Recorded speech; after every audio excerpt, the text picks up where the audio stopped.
It was my biggest fear. How do I fix this? How do I fix this? Let me quickly check something.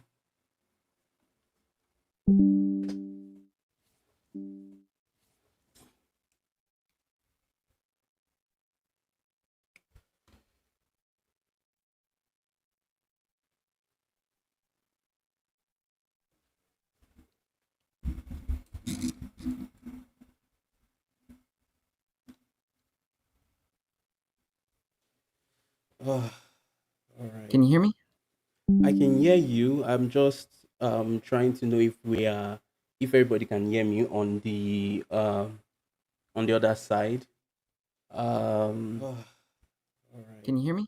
I can hear I you. can Can you hear hear you. you? I'm just trying to I know can if hear you, we are. yes.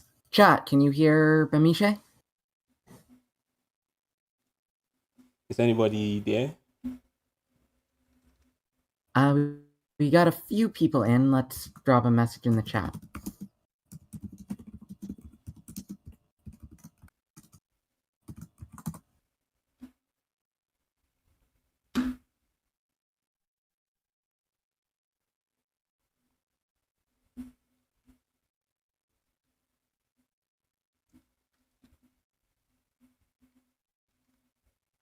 Hello, is anybody there? Can anybody hear me? Okay, well,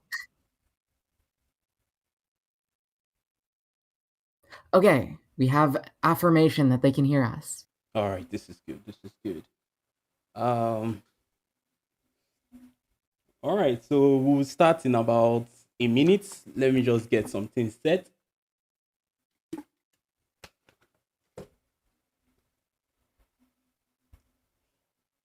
I don't know. It's like every time I try this, I it always seems new, right? And it's very very interesting. But we will get starting very very soon. I wanted to turn on my camera, but it seems that ship me has sailed at this point, and I don't want to what's it called try to get distracted while I'm also trying to do this. It's I would love for I would love for the ability to just get my camera up and working, but it seems to be. I'm trying again, making a second attempt. Will this work? No.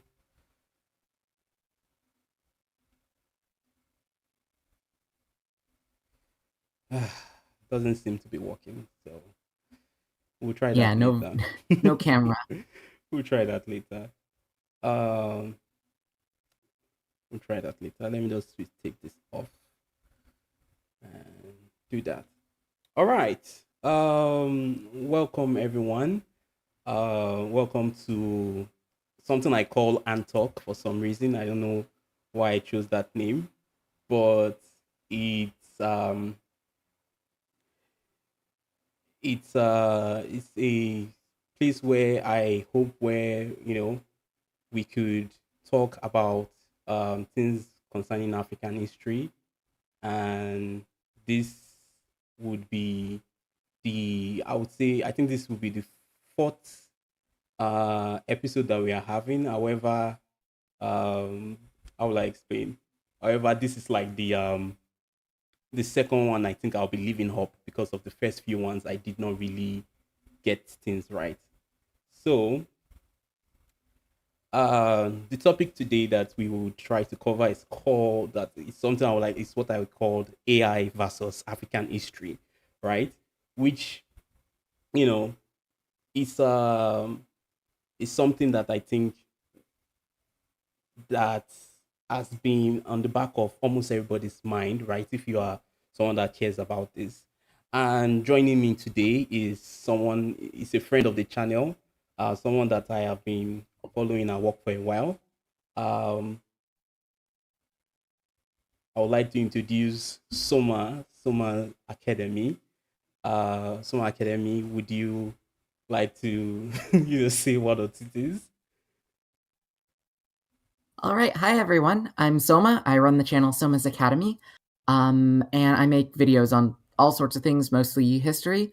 But I also have a specific academic background in pre-colonial West African history. So this is a subject very close to my heart, especially since I'm in education both in my everyday life and I make public history videos. So the influence of AI in public African history is very significant to me. It's something that very much affects my life. So happy to be here to talk about that.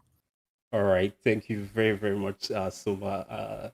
I'm sure people would love to would really enjoy this topic because what even brought it on was a tweet I saw you made, right? And that tweet, as it's not even like the first time I'm seeing that reaction, right? At that point, I've been seeing it almost multiple times, right? And I just felt that, you know what? Why not let me try to get you to, get us to discuss about this, right? So the reason why I feel this topic is very, very necessary to discuss, right, is that AI is basically reshaping how we access and understand history, you know? And I feel we have to have that discussion on how best to move forward because earlier this year I was talking to a family member, right? And I was trying to explain to them, oh, I'm making this video on the Congo, right? And they were like, oh, that's lovely. Oh, wow, it takes, that the time it takes me to produce videos is too long, right? And they were like, why not just use AI to just generate a script for you, right? And Mm. I felt that was scary to hear. You know, I was expecting a Mm-hmm. reaction of, wow, this takes a lot of effort. This takes a lot of, but that was not the reaction I got. The reaction I got was like, it seems that you are taking too much time. And I just feel that was something that we should, uh, this thing. But there is one question because there's one question is that what do you think would be like, or I would say this first segment, right, this first session of the topic would be, or what I wrote is the problem landscape, right? And the problem landscape is looking on how AI is currently failing African history. You know, Mm-hmm. the when ChatGPT first hit the scene, I was writing the script for Ile Ife, right? And I was reading the book I was reading at the time was Ade Ogundi, Mr. Doctor Professor Ogundiro's book, the New Yoruba, right? And his book was Mm-hmm. the first place where I saw the mention of what's it called, glass in ancient Ife, and I was so excited about that. And I remember when I was writing the script, I was like playing around with ChatGPT at the time, and I was like, "Oh, can you tell me places that independently developed glass, right?" And ChatGPT was unable to tell me anything. I won't lie, I've not used it to check whether they probably have already included that information there, right?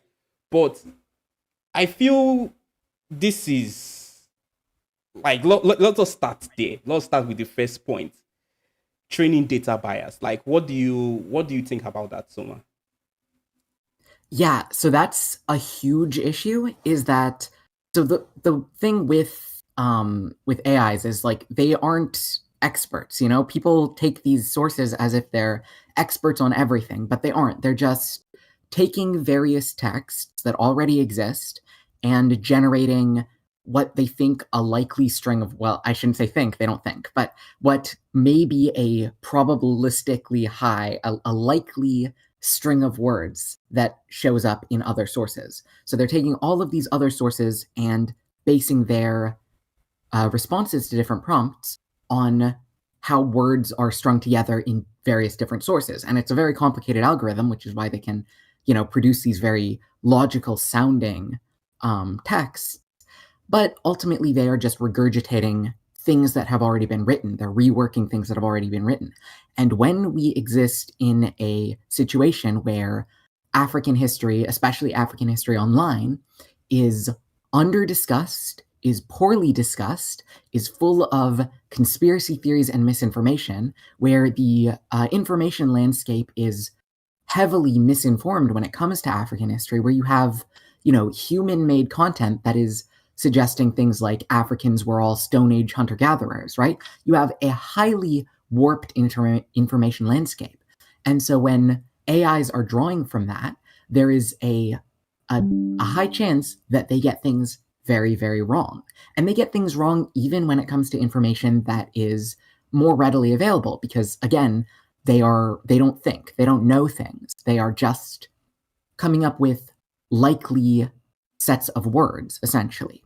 So even with something that does have lots of sources, there is an entirely reasonable chance that an AI can get the information completely wrong. So when it comes to sources that don't have a lot of information or facts that don't have a lot of sources for them, there's a really, really high chance of AI just not getting things right, just leaving out information, parroting incorrect information, and just overall being very unreliable. So when it comes to African history, where a lot of the sources are bad, a lot of the sources are biased, a lot of them are full of misinformation, or a lot of them are just not available, inevitably you get these situations where the AI is getting things wildly off, leaving out information or just telling you complete misinformation. I that's even something. The way you put it is even a way where I have thought of it that way, but it's more of like when you think about how AI is trained, right? They did not like the people that have like that's the way it's trained basically, right? Is that they just scrape the internet, right? And Mm-hmm. one thing about the internet is that it's a very very bad source for anything, right? Even well Mm-hmm. researched topics are heavily misconstrued or twisted, right, to Mm-hmm. fit certain narratives or agendas, right? So, like you said, for a topic like African history that is already poorly researched and even understood in the general media landscape, right? The internet Mm-hmm. itself is going to basically parody um, it's going to basically parody everything it sees. And when they scrape this misinformation, and put it into their training database, we get, things where like when I asked ChatGPT about the Ife glass in about 2 years ago, that it could not even tell me any information. That was because of they have probably not taken the book right and ingested it into the database, right? Mm-hmm. So like, it just goes to show that to me, one of the things that I hope people can understand is that these things are biased. They may be biased towards bad information, right? They may be biased towards anything that the internet is basically biased towards is what you see this training uh basically LNMs, right? How they are trained is how they Mm-hmm. are going to put things forward. You even touched on a second point that I wanted to talk about, which was a weak knowledge base, right? So for things that are not readily common outside, right? You see Mm-hmm. them not being you basically will not see them. Like that is one of the things that I have always tried to warn people about when it comes to AI is that don't take this thing as the gospel. It will get things wrong, especially things that it doesn't know about, right? So imagine someone using it to make a judgment call on African history, right? Like you said, oh, we'll have African stone hunter gatherers throughout history, right? And if Mm-hmm. we all know, let's not pretend, right? That's most of what is out there is Africans lived on the on what's it called on trees and all those kind of stereotypes, right? So you can Mm-hmm. imagine that you can use. I had a discussion the other day. The word the person used was African fan fiction, basically historical fan fiction. You could just use them to create all these historical fan fictions that are not even true But because of the way AI is used as this arbiter of the truth, it can regurgitate all those harmful uh, things, right?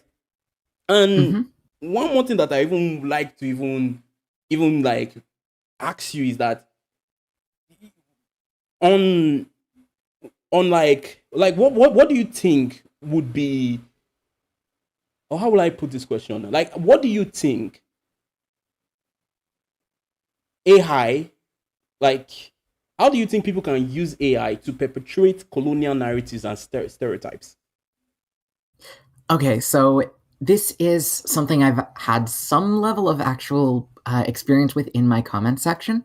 So, um, you know that response video I did to Economics Explained, where I talked Yes, about some misinformation in a video by them? yes. Well, in one of my comments, I had someone copy pasting from ChatGPT, and they basically just took a bunch of claims that I'd made in the video where I'd corrected incorrect information from this Economics Explained video, and they just asked GPT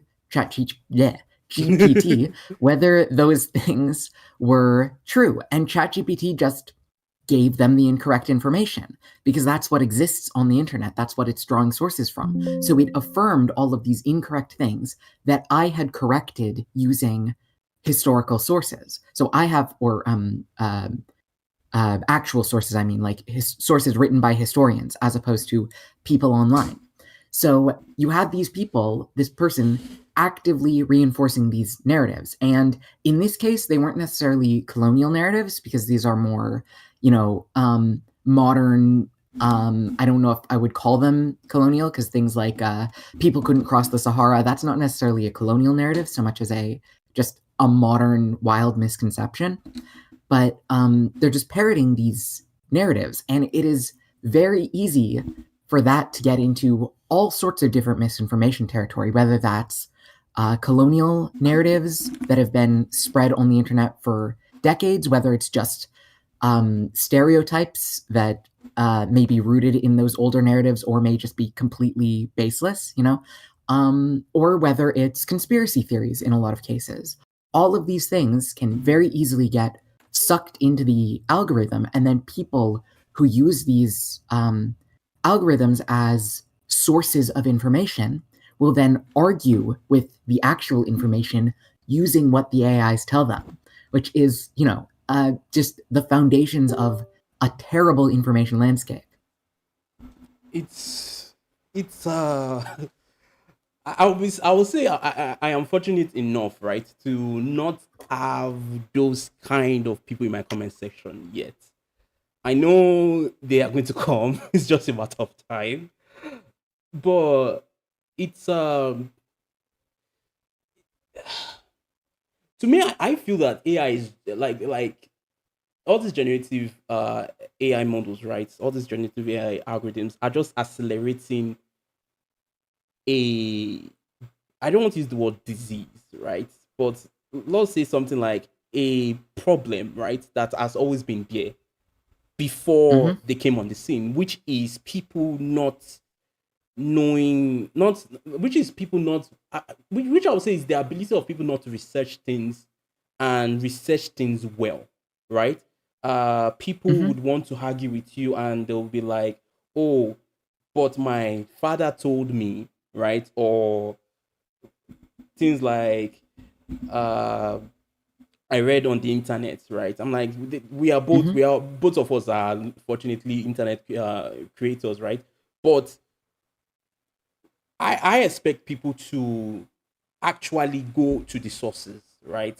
To go Mm-hmm. and listen to actual, like, I'm not a what's it called? I'm not a the word I'll use is, I don't have a degree, right? I don't have an academic Mm-hmm. backing, but I try my best as much as possible to make sure that all my sources come from academia first and foremost, right? So things like this is something that I feel people just don't do in the first place. Like, if we were, like, imagine if before AI came, like, we're talking of the days of when, on Twitter or on YouTube, when people make posts.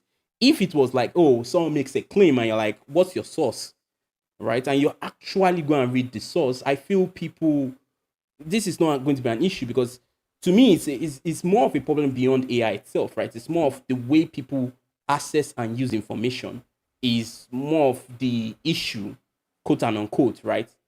With AI, Hmm. if that makes any sense. Yeah, that makes perfect sense. And it's yeah, it is absolutely a longer standing issue. It's like people forever have been looking at Wikipedia pages and getting their information from that. And, in school, everyone will tell you, like in if you're in college or probably high school too at this point, um, people will tell you, the professors will tell you, don't use Wikipedia as a source. Um, you can't just stop there. If you want to verify information, you have to check the actual citations. And with AI, you have a whole new layer of issue there because you can get AI to cite sources, which, if you do that, some people will stop there and just think, okay, it has a source, it's trustworthy. But you actually genuinely really need to read the sources because in a case like AI, I've had a case like this where someone was trying to figure out a source for a certain screenshot, and someone else tried to figure it out with AI. They posted the image into an AI. They got a citation. They shared the citation. The citation was wrong. I looked up. I just did it the old-fashioned way. I googled some of the text from this screenshot, and I managed to find an ebook of the original source. So I figured out what the original source was that way, and it was not the source that this person had found through AI.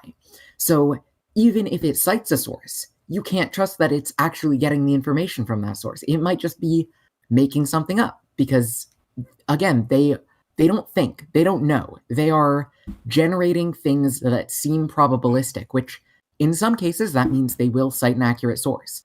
But you have to actually check the source to make sure that's the case. Yep. That literally brings us even like to the next point, which is hallucinations, right? Mm-hmm. AI will hallucinate things. Yeah, I cannot stress this point enough. There is one, like, to me, right? Especially given from my school days, right? Was that sources is the most important. Like, your citation is one of the most important, um I would say, pillars to your research, right? Is who, like, what you are citing, is that what the person said? Is that, are you misinterpreting what the person said, or are you trying to twist the person's words, right? The way my professor would say it is that you are trying to bend the citation to fit your narrative, right? You're not actually uh what will I say? You're not actually interpreting what the source is saying, right? You are forcing it to do what you want to do. But for Mm-hmm. AI, this is an issue that is even worse, because not only will it like fabricate things, which is basically hallucinating sources, right? It can hallucinate source, it can fabricate information, and that's one thing that I've always been afraid when it comes to AI, is that you can literally use it to do anything, right? Mm-hmm. uh I say, I don't know what to call myself, right? I love technology. I'm not going to even pretend. I actually like the what will I say, the technology behind what's it called, artificial intelligence or generative LLMs themselves, right? It's a very, very good tool. However, the problem is never the tool, the problem is the users, right? If people understood that this is a tool that is not trustworthy, it's not even 50% correct, you know? It's not Mm-hmm. 50% correct. Like, I'm very sure if you have a doctor that has a 50% accuracy, you would not near that hospital whatsoever. Like, you would avoid it like the plague. So why do we treat information, right, as something that we can negotiate the as something that we can negotiate the information accuracy, basically, right? It's not Mm-hmm. correct, and I just hope people understood can understand it. Is that this is something that we have to be very, very careful when it comes to the way we use it, when it comes to the way we trust it, when it comes to the way we interact with it. It is a tool, and to me, it's always the people that use the tool that are issues, right? And hallucination is one of those issues with the tool. And the problem, the way the hallucination is the problem, is that people are not fast checking whatever they're using. Like it's even a what's the word? It's more pervasive these days, where someone can just post a picture and you don't even bother to even wonder where is this picture from? How did this person get this picture, right? So I can I can imagine, and to even make it worse, right? Bad actors, Mm-hmm. right? Mm. Yeah. Bad actors is, my point on, is a tool, right? And bad actors is a tools that can be used by bad actors, right? Now, when bad Mm-hmm. actors use it, they can use it for, fake historical content, manipulation for political purposes, doctrine, events, like I said, twisting, or bending the facts to fit a certain narrative, right? Could you touch on that a bit? Absolutely. And I have, this is once again something that I've had experience with in some of my interactions with people using AI. Um, that I mentioned earlier, that instance where the person was asking questions of ChatGPT to try to debunk my sourced information. In that case, they were basically asking it leading questions to some extent. So I responded to this by actually, I don't like ChatGPT. I don't like using it. I think that, the technology itself has some ethical issues with its use. Yes. So I don't like using it. But in this case, to prove a point, I used it and I went and asked it a series of prompts. And what I asked it was a series of leading questions. So I asked it, um, what year did the Kingdom of Benin start using war elephants? And now um, this is for anyone who isn't aware. The Kingdom of Benin Never. did not use war elephants. I was using I was asking it a question with a false premise, and it completely accepted the false premise. It gave me a bunch of dates that were actually significant in Benin history, because this is what I was talking about before, where it's drawing from these sources and saying what's most likely string of words. So it knows that Benin, well, knows wrong terminology, but the sources are associating Benin with these certain key dates. So it references these key dates, but it now ties them to something that they had no association with. So it's telling me when the Kingdom of Benin started using war elephants, which it never did. As a follow up, I asked it when the Kingdom of Ndongo started using war elephants. Again, the Kingdom of Ndongo never Never used. used war elephants. No, there are And it pictures tells of me the that, dates. but it's not true. Exactly. So it tells me the date. Then I took it a little further. I asked it when the Kingdom of Chokwe started using war elephants. And the thing is, Kingdom of Chokwe is not a common phrase. The Chokwe people are a group of people, but there usually isn't a kingdom described as the Chokwe Kingdom or the Kingdom of Chokwe. And still, it accepted the premise. There's a Kingdom of Chokwe, and it gave me key dates that are associated with major moments in the history of the Chokwe people, and it told me that's when they started using war elephants. And finally, to wrap things up, I asked it when the kingdom of Banu Musa started using war elephants. The kingdom of Banu Musa did not exist. There's never been a kingdom called Banu Musa. I took that name from a famous Arabic family. Um, and it accepted the premise. It gave me completely random dates. It told me that the kingdom of Banu Musa started using war elephants in X year or whatever. And it made up all of this completely false information about how the kingdom of Banu Musa, which never existed, used its war elephants. So it is extremely easy to ask leading questions, to drive AI to fill in the gaps and just tell you what you want to hear, or tell you things that are just completely made up based on the prompts that you give it. So when a bad actor is trying to use these products to create certain, claims to Mhm. back up certain things that they want to claim, it is very easy to manipulate these tools to do that, or these products. I prefer calling them products to tools because um, I think that is better representative of the purpose they serve at the current moment. I think that for the most part, these are products made by companies to make money, less tools to benefit humanity. So I don't like using the term tools for them at this point. I think honestly, it's the truth is that they are tools, right? Sorry, they are products, right? Hmm. What will I say? The companies that most people know are products, not tools, right? Uh, in the same way, Photoshop is a product. It is a tool, but essentially it's a product that someone is trying to sell to make money, right?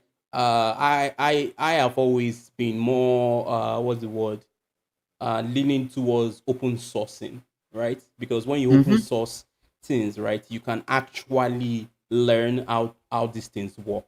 And when you know how they work, I feel it's much easier for you to be able to what's what I'm looking for here, to be able to understand how these things are used, are trained, and this thing.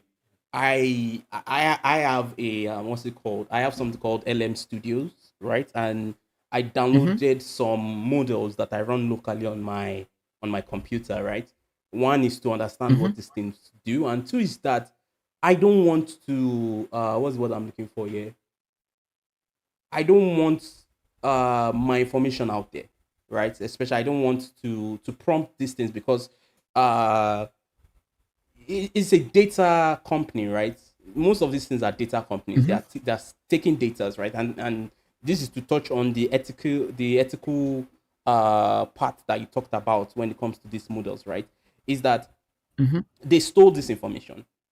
Most of it is stolen, right? I'm very sure that my videos, right, have probably been scraped and used to train these models, right? They just take your transcripts and upload it and use it to digest. They steal our emails. I know Google is doing that for a fact.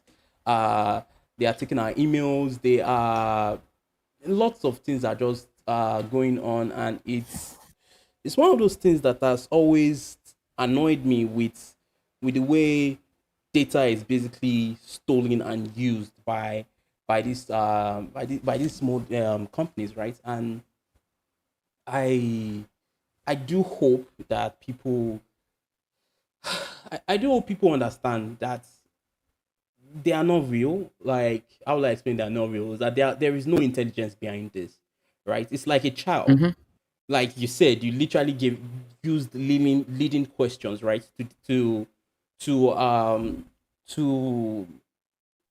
let me explain this bit for some people, maybe just to get you guys to understand how some of these chatbots, right, operate, right?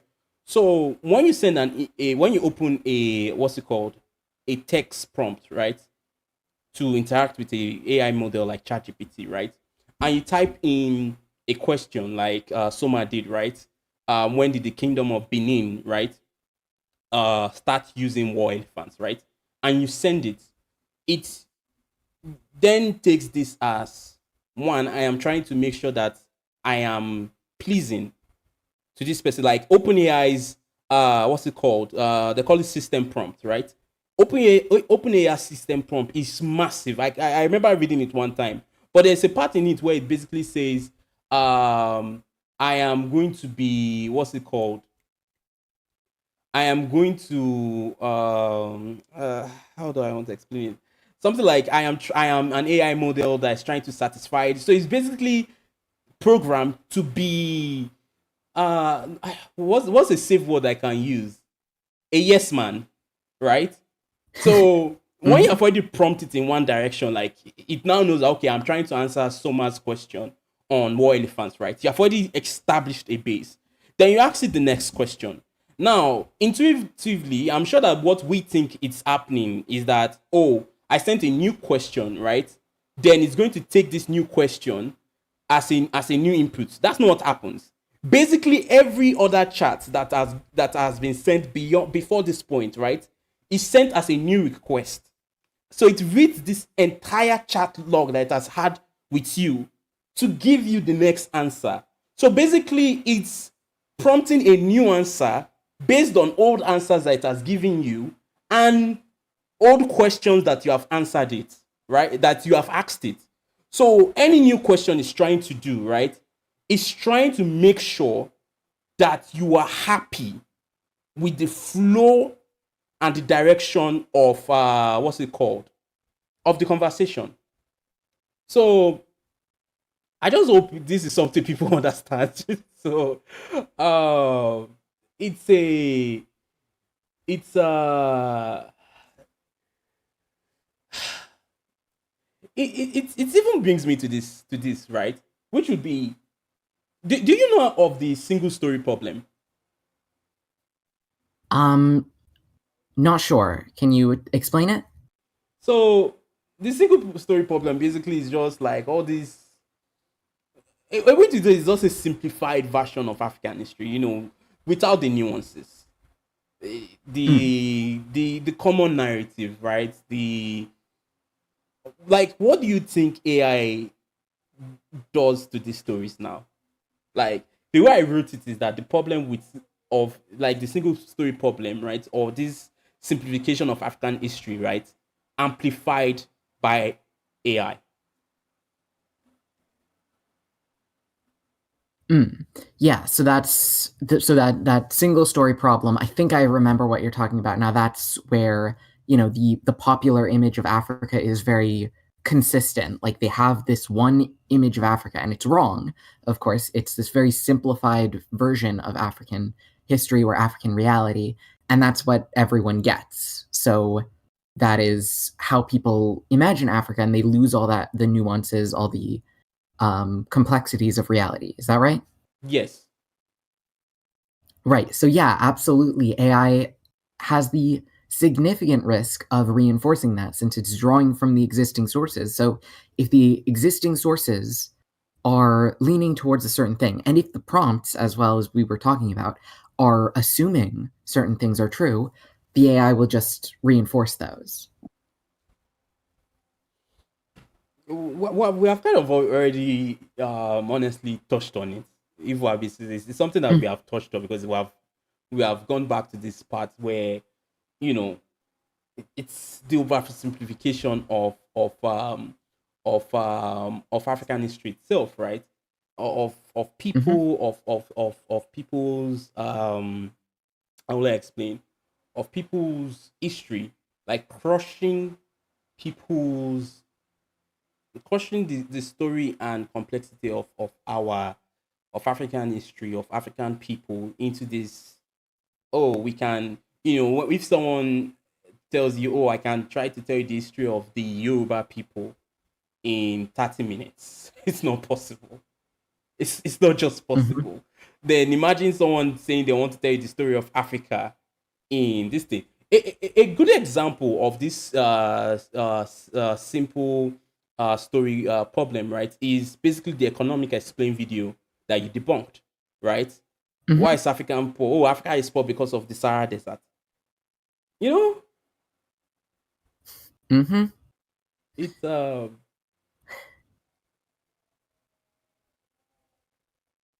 Do you want to add something to that? No, I think you've covered it pretty well. The idea of people take these narratives, they run with them, and then they just parrot them over and over again. You end up with these very simple explanations. People take the assumptions. So I said no, but now I'm adding to it. Um, with with African history, especially, there's this really common tendency for people to take what they think they know, which is not true in most cases, and try to explain why it is the case. So you see this with geographic determinism, where it's like, oh, the Sahara Desert prevented Africa from developing because nobody could cross it. And neither of those premises are true. People could cross the Sahara, and Africa wasn't stopped from developing. It did develop, but they have this image of Africa, and they're trying to explain the image without verifying whether that image is accurate in the first place. It's even like my last point, right, on this session, the problem of the problem landscape, right, is the erasure of nuances and regional ethnicity and diversity, right. Before we transition to that, basically, is just that even that simple, oh, Africa could not, because of it was cut off by the Sahara. It's even ridiculous that that was not the only trade route that Africa used internationally. The Trans-Sahara trade route, right, wasn't even the only route. Mm-hmm. So it's just this loss of nuances, this loss of I don't even know what to call it, and it's one of those things where I do hope we can um I do hope we can get a sense of this thing. The last point that I wanted to even that I literally just talked about, right, which is the erasure of nuance and regional ethnicity and diversity. What do you think about that? Oh yeah, absolutely. So that's a huge issue, even with like slightly more grounded African history, because people who know a little bit about African history will sometimes project it onto the entire African continent. So like a lot of claims that are true about West Africa or Atlantic Africa are not true of East Africa, and people will project them. Like one really common one is explanations of why Africa, quote unquote, didn't have ships or didn't have a maritime culture, and in West and West Central Africa, that's somewhat true. Like people did use canoes, they did use boats and sail up and down the coast, but they didn't, for the most part, go deep out into the ocean. And there are, reasons for that: the currents, the wind patterns, the fact that they were not aware that there was anything on the other side, so they didn't have a really good reason to try sailing out very far. But if you go to East Africa, suddenly you have this expansive maritime culture. You have this, Yeah, yeah. long-standing Indian Ocean trade routes that are connecting East Africa with the entire Indian Ocean world. But people will just say Africa lacked ships and try to explain why Africa didn't have ships without any acknowledgement of that nuance. It's even so I'm writing. I've kind of even shot the video, right? It's about what's it called? It's a video on the um it's a video on the what's it called, Mansa Musa, right?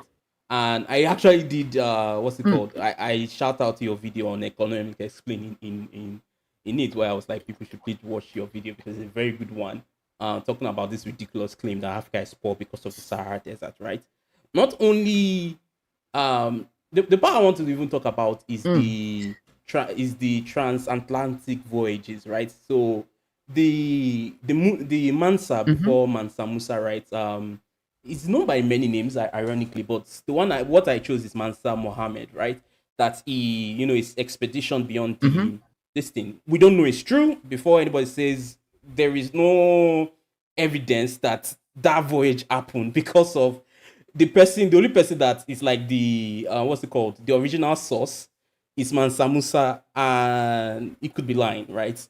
So mm-hmm, we yep, have no idea that it's true, right? uh-huh, But what's very, very interesting about that is that there was this attempt, right? And you can imagine what could have happened, right? This is just science fiction. What's it called? Fiction at this point, right? What could have happened if Mansa Musa had connected with, if the West Africans, right, knew about what was going on in East Africa, like maybe, right? But when mm-hmm, people miss these nuances, right? When you just so Africans never traveled because of what you see in somewhere like East Africa, or what you see in Southern Africa, what you see in Central Africa, right? Then you ignore the East Africans that have been doing it for a very, very long time, right? And it's just mm-hmm, the erasure of the identity. They had a very strong maritime tradition, right? It's just that where people like for various agendas, right? People just choose to ignore these things, and it's very, very unfortunate. And it's one of those things where I do feel that AI is going to make much more. problematic moving forward. And I do hope that we can find a way around this and get our our things across, right? So that is the first Mhm. section, right? Please, if you have any questions, I please put it in the what's it called? Please drop them in the chat. I'll select some as I'm reading, and we would ask them. Um, um, Let me see if we have any questions. If there are any questions, right? So someone asked the question here, right? Udochi Okeke asks that how can we avoid misinformation when using AI to research African history, or should we not be using AI for that?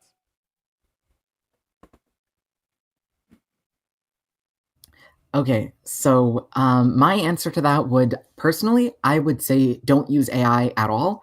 I know this might sound a little extreme, but I personally say it's something that we should avoid using entirely because of a variety of ethical issues in addition to factual issues.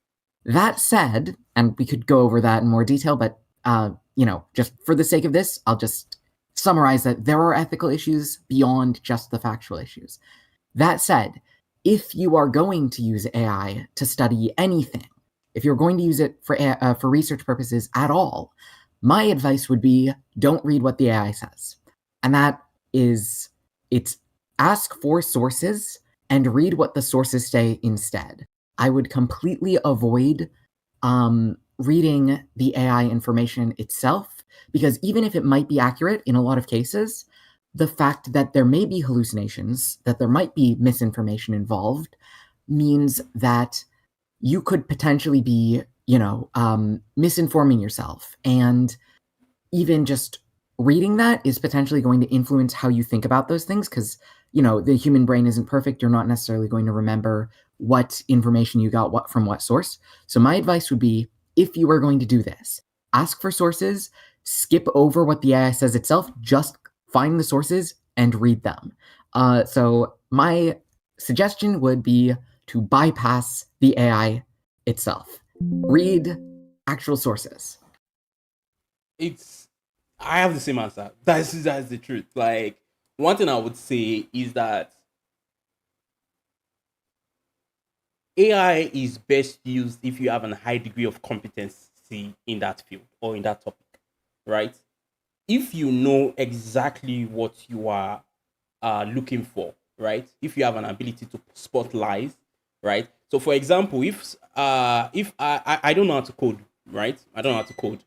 Oh god, that is Mhm. bad. They just took the power just went out. This is really very very bad. Oh no. But I'll find a way to reroute this. I just hope it's back very soon. But if you look at what's it called? If you look at your area of competency, right? Let's say I don't know how to code, and I decide to use AI to code. I'll be wasting my time, right? Because there is no way that I would be able to know when it tells me a lie or it's not being truthful with me, right? It is just a waste of time. And when it lies to me, I can't fact check it. And that is one of the biggest issues is the ability to fact check what is happening. And when you cannot fact check something, I think it is very, very bad. So that being said, I would advise please uh do not use it to research as much as possible. And the thing, someone also asked that, but they are integrating AI into everything, right? They are integrating it into our browsers, chat engines, and photo editors, right? They are doing this because of they are Mhm. trying to sell, like what someone said, is that they are selling a product. It is a product. That's why they're integrating it everywhere. They are trying to make you use it because of at this point, billions, if not trillions of dollars have been invested in AI. And if it doesn't work out, the economy, let's not talk about that. Mhm. So I think there are no questions on this for now, or we'll allow the questions to still flow in, right?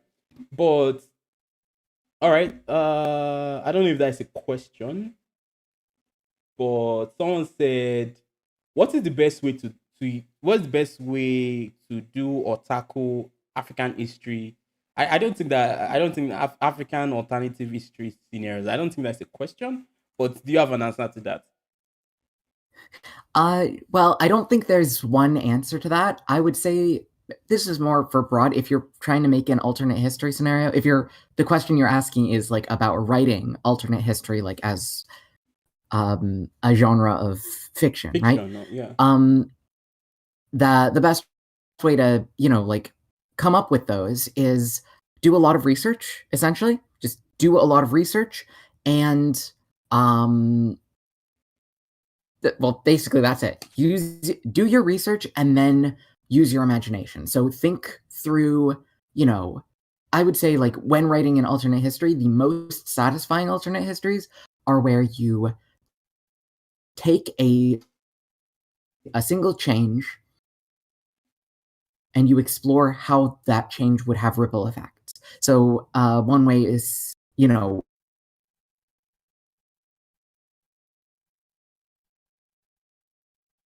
Soma? don't work Okay. backwards from and explore how that Oh. would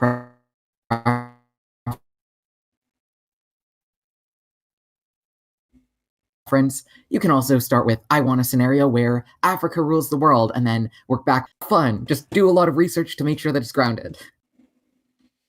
Yeah, I think that is same thing. I don't really alternate history is fun sometimes, right?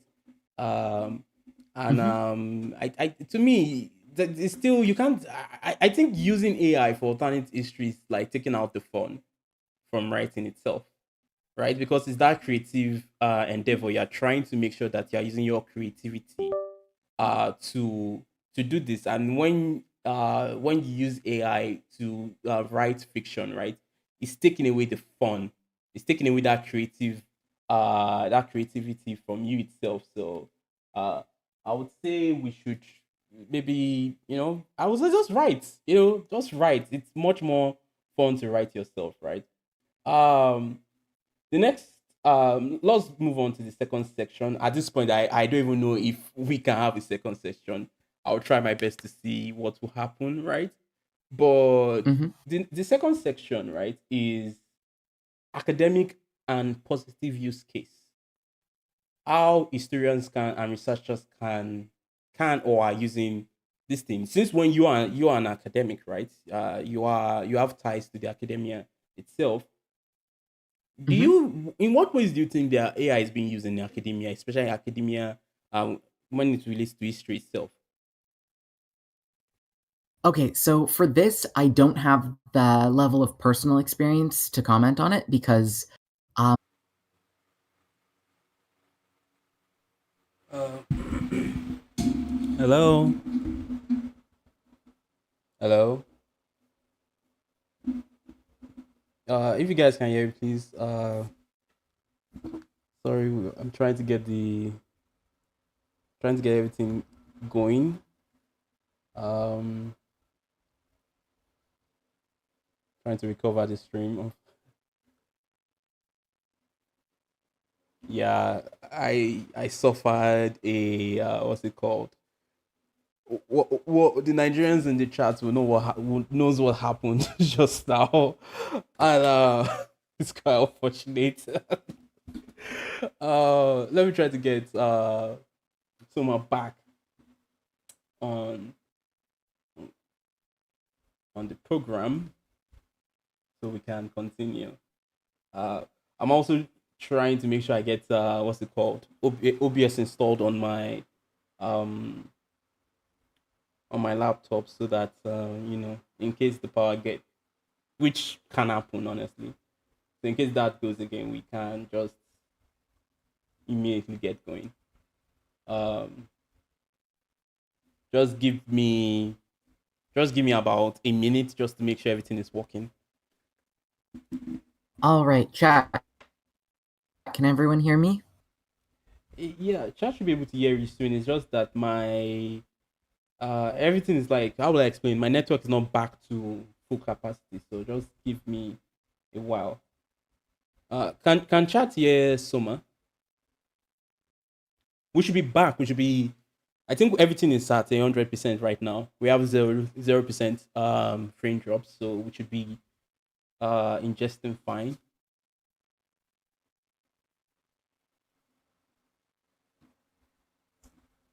Mm. All right, so let us uh get back with the program, right? Let me just open my what's it called? My doc. Yeah, that was embarrassing. Mm. it's, it's just I don't know. Like part of me was like, do not do this with what's it called? Because of late the power hasn't been very reliable this week. So I was like, do not do this stream on like power. Try to do it using what's it called? I try to remember it's using this thing. I was like, nah, nothing will happen. It'll be fine. It wasn't fine. It wasn't fine at all. I got NEPA or whatever they call themselves right now. You guys embarrassed me. uh, anyway, wow, I can't even find OBS on my laptop, but that doesn't matter. Uh, so where's my book? What's going on? Hmm, interesting. All right, so chapter or section 2, right? Which Mhm. is academic and positive use cases for AI. How historians and researchers are using AI responsibly. Um, so, like you were saying, right? You were saying that you are no longer in academia as before. Right. I graduated before AI started coming about. So I don't have the sort of personal experience with the use of AI. I don't from so I'm just going off of what I've seen online, right? Um I'm not sure there are any positive use cases, to be honest. I've seen people using AI in academia, but it seems like a really bad thing to me. It seems like an entirely bad development for academia because the way people are using AI in academia is um, for like writing papers, which they shouldn't be doing. They should be doing that themselves, or grading papers, which they shouldn't be doing. They should be doing that themselves. So in the long run, I fear that the involvement of AI in academia is just going to produce a generation of academics who don't know how to do their jobs. Um, so maybe there are some positive use cases. Someone said in the chat, I heard historians are using AI to translate ancient texts they could not translate. That might be the case. So in some cases that could work. Actually, I will say, before I graduated, I did have someone that I was working with, or someone who was in one of my classes, who was actually using. I don't know if it would classify as AI because this is before people started talking about generative AI, but they were using algorithms in efforts to try to translate the Meroitic script. So definitely there is some use for modern technology, modern computing advancements in historical subjects like translation. So yeah, maybe there could be positive developments. I don't want to be a complete downer. It's just that the majority of instances where I've seen people calling things AI in use in academia is bad uses that I think are bad for academia as a whole.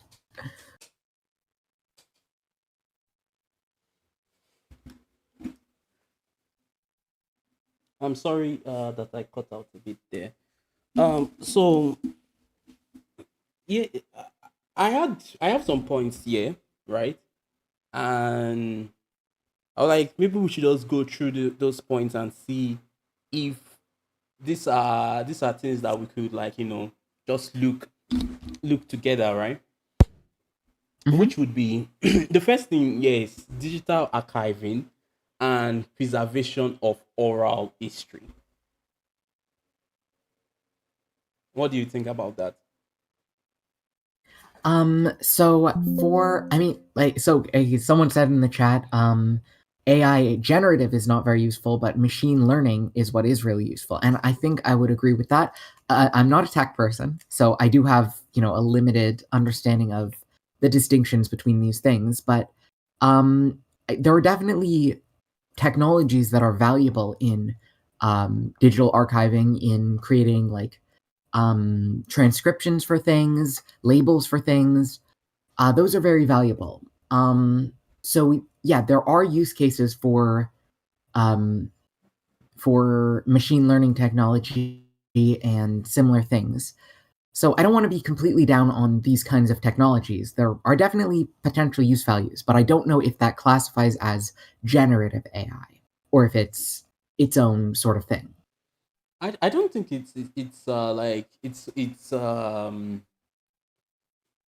like I remember I saw your post, right, when I gave you the link of the stream to share, right, and you were like, um I remember what you used. I used AI versus history, right? And you used generative AI versus history. And I was like, oh, I like the way you framed it, right? Because one of the problems is that we Mm-hmm. are lumping a lot of things, right? Because AI is a marketing term. It's not the I don't think it's not a technology on its own, right? It's in marketing terms that we Mm-hmm. put a lot of things, like tech bros put a lot of things and call it AI. For example, predictive texting, like when you are texting on your phone, and it's what's it called, auto is it called autofill, Mm-hmm. autofill, right? When it Autofill, does, yes. that's AI. Mm-hmm. It's predicting what based on 2 or 3 letters that you have typed in. It's trying to guess. You literally can see it on Samsung.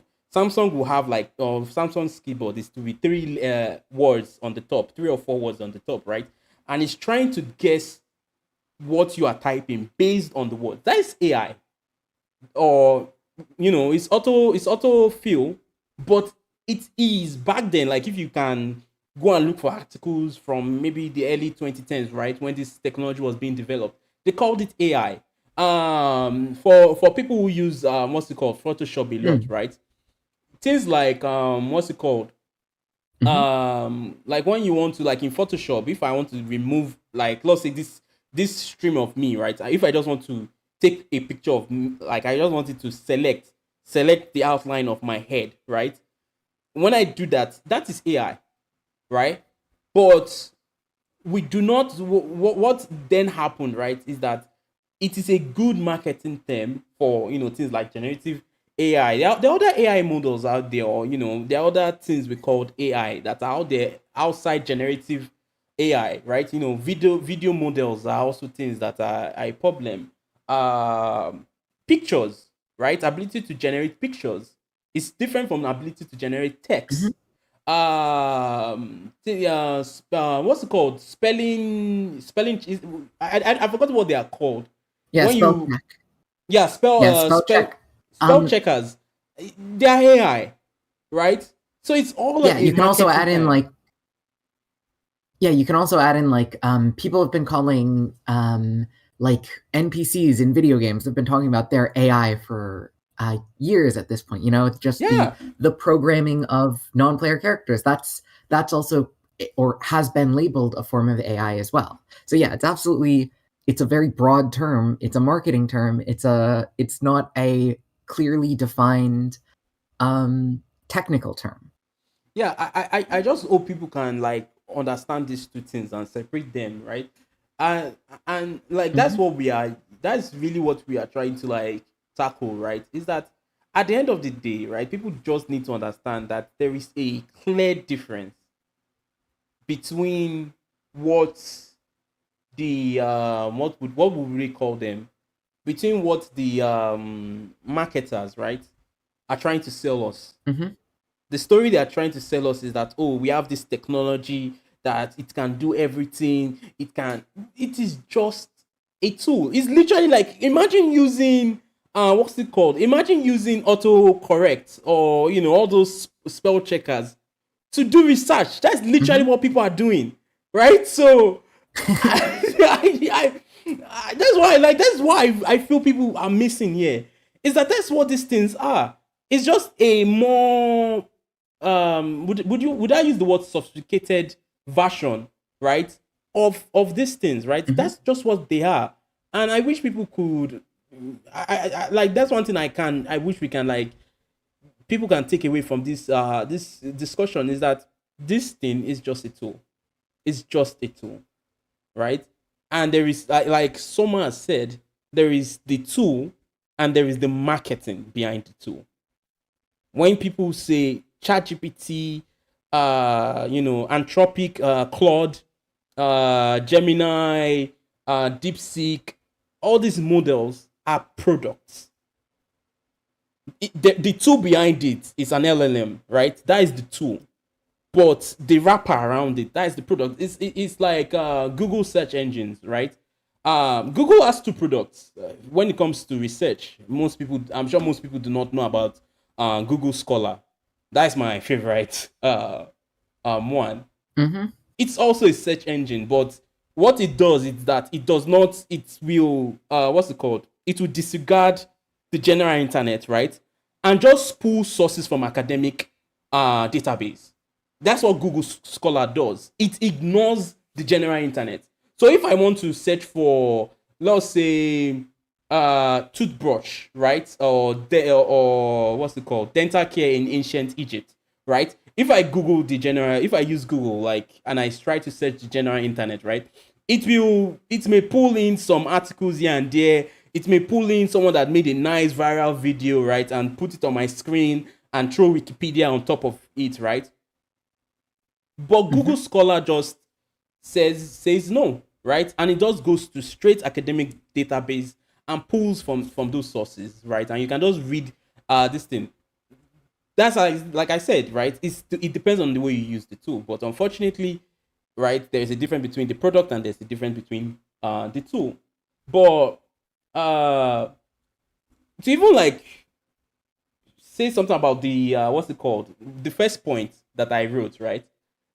Which is like this idea of between a tool and a product is that archiving, right? Archiving digital, and preserving oral histories is something that we can already do with before AI.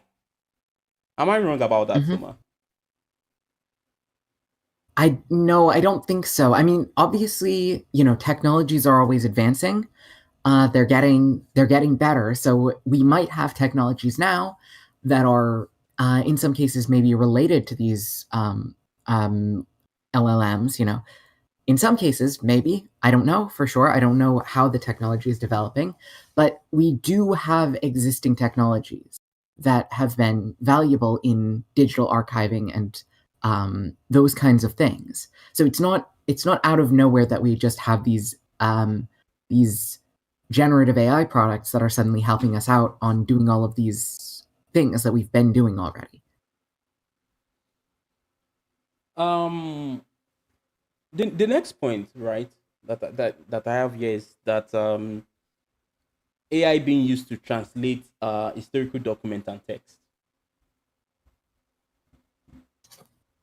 Any news about that? So I'm not an expert on that subject. I don't know how reliable AI translation software is to begin with. So I don't know if it's reliable with translating modern languages, which would make me fundamentally skeptical of how accurate it would be with translating historical languages, especially languages that haven't been So, translated already. So it might be a valuable tool in the decipherment of languages, but I don't know that for sure. I'm not sure. It might just be one of those cases where it's hype around the product. Oh, this it can do all of these things for us. I don't know if it actually can, so I can't comment on that. It might be valuable, but I don't know. please, before I say, please, if you have questions, please drop them in the chat. After every session, we will try to answer as much as we can before we move on to the next.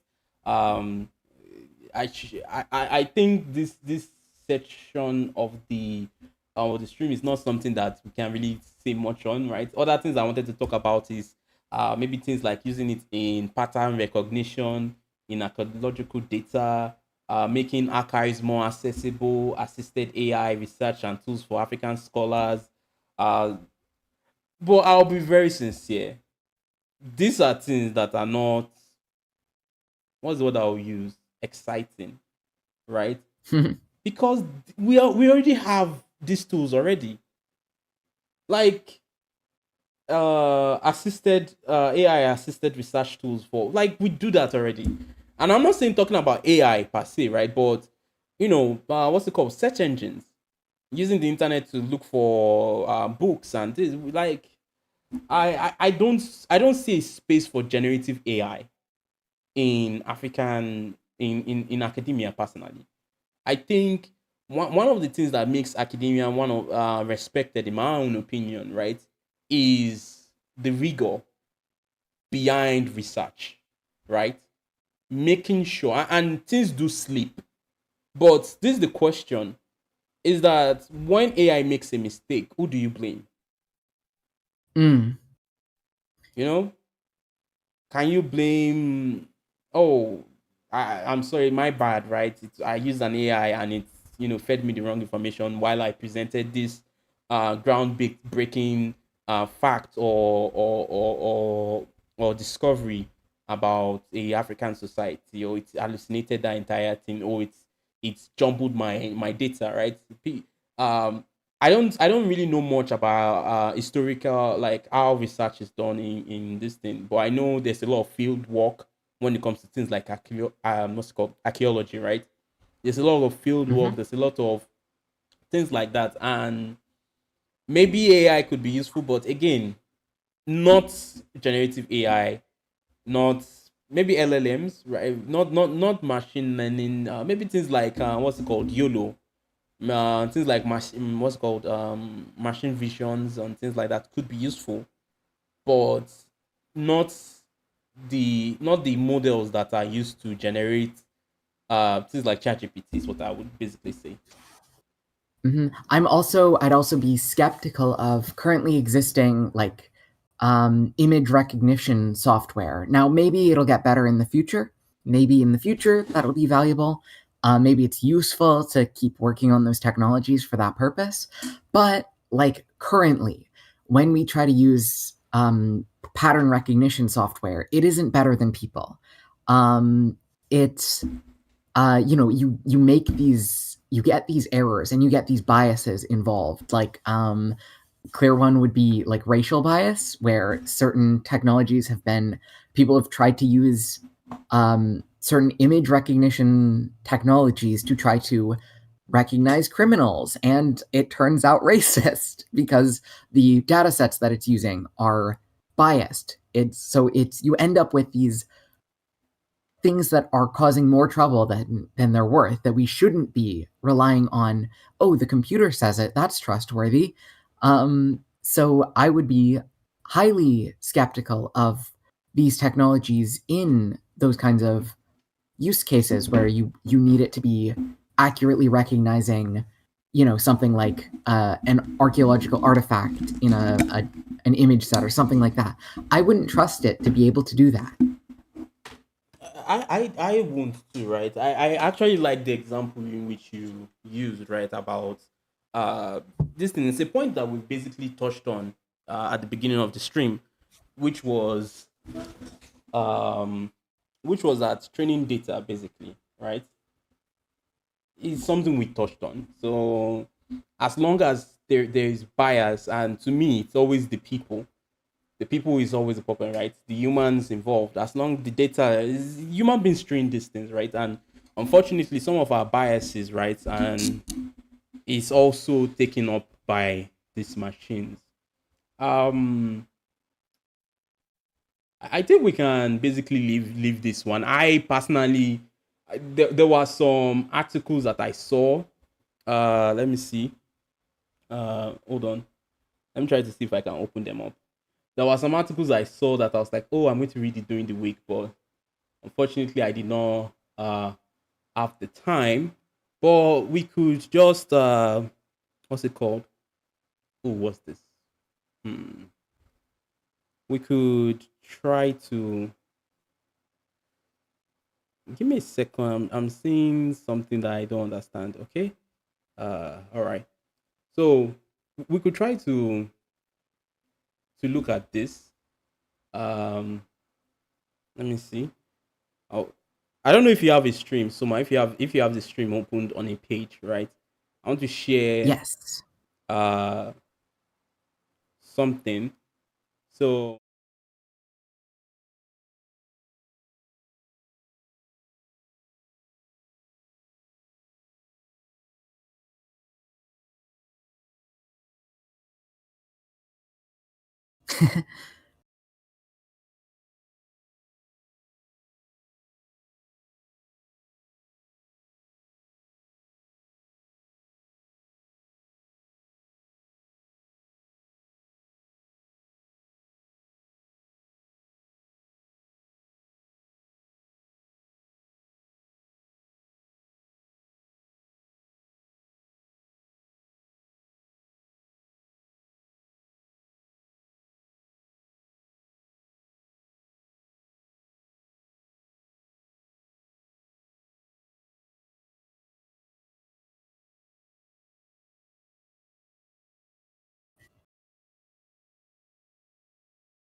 Uh-oh. Hey, Bamishe, someone in the chat just said the audio isn't working. So I can hear you, but I must be hearing you through Discord.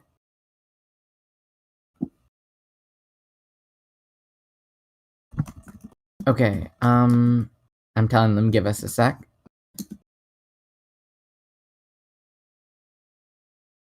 Okay, so yeah, uh,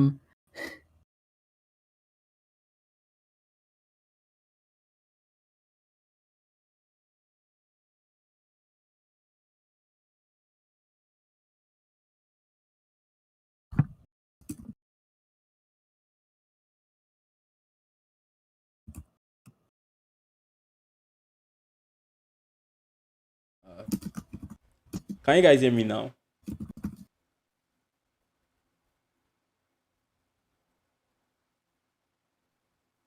Hello. testing, testing. Can anyone hear us? Can anybody hear me?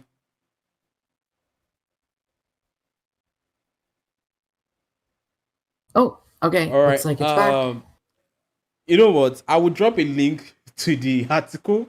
Uh, I messed up with my settings a while ago. I got a new mic. I didn't get a new mic, but I moved and it seems everything is messed up. So I, for now, maybe uh, we will just like I will share the link of the article.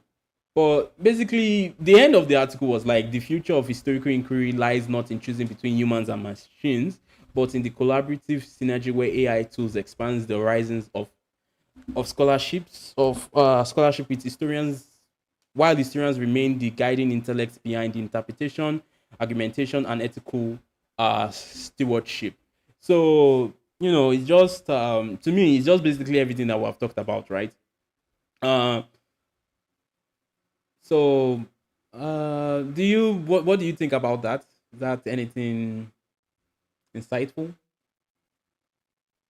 I don't know. So like my stance, I am very negative towards AI, right? I do not have a lot of enthusiasm about these technologies, and I'm dubious about their future potential as well. So when I read something like that, or when I hear something like that, I'm kind of concerned that it might be too enthusiastic, like it might be too hopeful. And I feel like a lot of people have been taken up with a certain level of hype with AI. And they see all of these future potentials that I don't necessarily think are going to be realized. Now, I'd have to read the article to see what it's talking about. Maybe it'll change my mind. But just from the position where I'm starting with, um, I I don't know if these tools have any real value for historical work now or in the future. So have to read the article to know for sure, but I to me that seems optimistic. It's optimistic, and it's also the fact that some of these articles are paid for. Yep. That is, I'm not saying this as a statement of fact towards the author of the article, but I'm very, very sincere with you guys. I could only find two articles that were from reputable, somewhat reputable sources. Only two. I couldn't find an actual person that was like talking about it that I took seriously or someone I respected, right? It was mostly most of the guys that I am interested in and I follow do not even I've never mentioned anything about AI. They ignore it. Like they are cool, like Mm. there are actual cool use cases for technology in archaeology and history, right? In historical research, like in what's it called? I can't remember the name of the project, so I don't want to get it wrong. But there is a video about what's it called? There's a video I'm going to make about Oyo, right? And they are using lidar. They're using lidar. So there's like if what's it called? Lidar is basically lasers, right? So they beam Yeah. laser to the ground and it reflects back, right? So they can use this to image what is on the ground, basically, right? So they're using lidar Hmm. to map out the walls, the old walls of like some Yoruba kingdoms, basically, right? And this is Yeah. I a actually yeah. Yeah, I actually, so this is funny because the LiDAR technology was just being developed when I was in college. So I actually had someone I worked with, someone who was a TA for one of the classes that I attended, who was actually involved in LiDAR scanning of Shungo's Erdo. So That one. it's really Actually, cool. that is the project. That is the That's it. project. It's not yet done. I'm waiting for the feedback, honestly. But I think the last time I heard something about it was like maybe it's this year or next year is when like the first data will be done or something like that. But things like that are exciting. It's that Yeah. that's how history. That's how technology to make you feel. You should be excited about it. It shouldn't make you to feel like it's slop, or it's something that is Hmm. not adding any real value to us. So um I'm seeing if anybody has any questions, and I'm not seeing anything. So let's just try to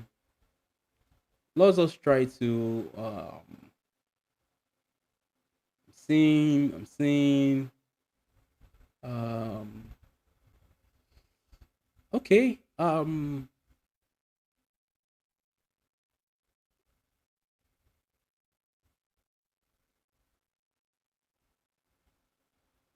Okay, there's one question here from Fragrant Wind. Places like Eurasia, both North, sorry, places like Eurasia and North Africa had ancient civilizations that influenced them, like Egypt and the Mesopotamia. What does West Africa not have? Okay, why does West Africa not have an ancient civilization like that? Okay. Yeah, and so I gave while the stream was out, I gave a short answer to this in the chat, but I can elaborate a little more.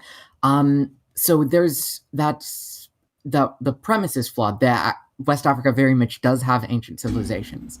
So the one that immediately sprung to my mind is the Tichit culture, which was in like the Sahel, and that was a significant influence on later civilizations like Ouagadougou, Mali, Songhai by extension. So that is basically the closest West African equivalent to something like Egypt or Egypt. Mesopotamia, in my opinion. It's an ancient civilization that had far-reaching implications.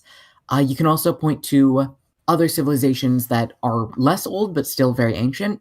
Things like the Nok culture in northern Nigeria. That's a very popular example. There's also the what's it called? The Kintampo complex, I believe, in what is now Ghana. Yeah. So there are examples of ancient civilizations. The Tichit culture, that would be the oldest. They built cities that we have, or I don't know if they count as cities. They built settlements, large settlements, urban structures, right?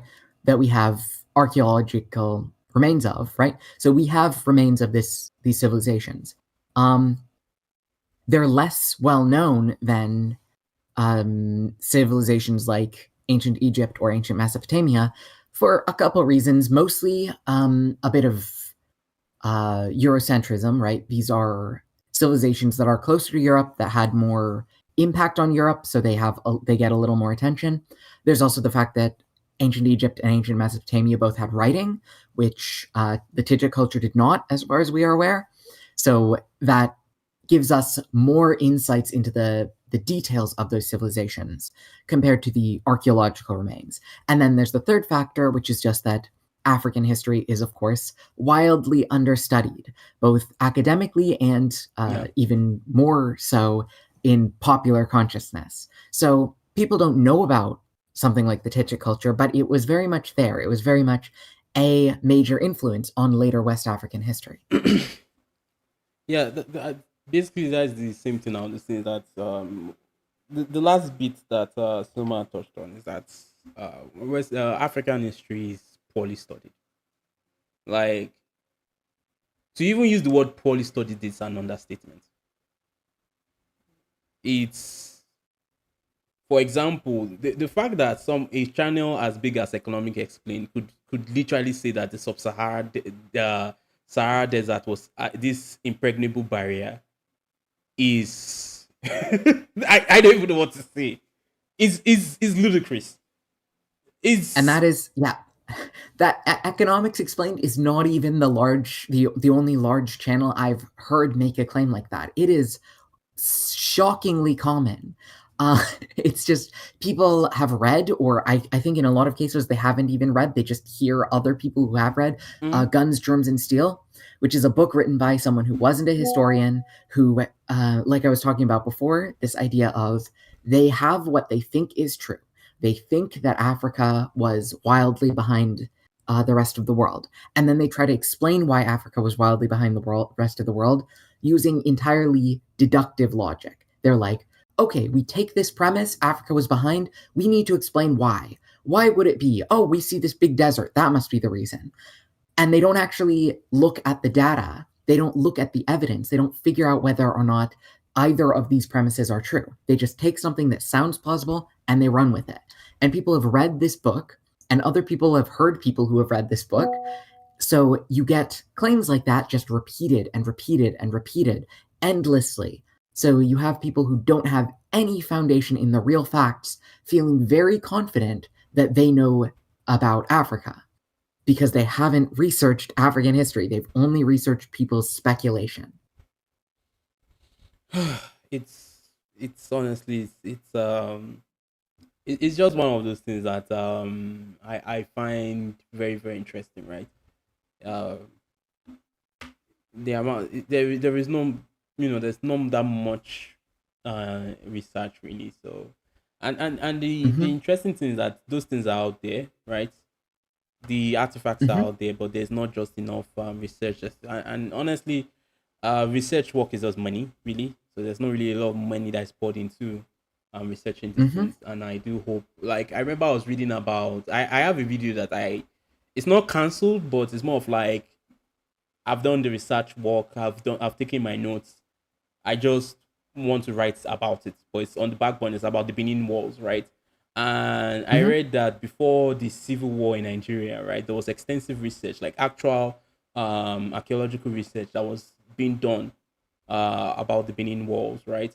And that project was never completed. And unfortunately, the what's it called?